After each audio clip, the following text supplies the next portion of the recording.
Praise the lord. ఈరోజు దేవుని వాగ్దానము కీర్తనల గ్రంథం 88వ అధ్యాయము 1వ వచనం.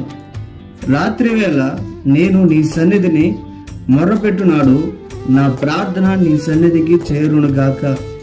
ప్రియులారా, రాత్రివేళ మనం దేవుని సన్నిధిలో విజ్ఞాపన చేసిన మన ప్రార్థన దేవుని సన్నిధిలో వినపడినప్పుడు ఆయన మనకి జవాబు అనేది ఇస్తాడు. మనము రాత్రి కాలమందు దేవుని సన్నిధికి మొరపెట్టిన, పగలయందు దేవుని సన్నిధికి మొరపెట్టిన ఆయన మన ప్రార్థన ఆలకించి మనకు జవాబు అనుగ్రహిస్తాడు.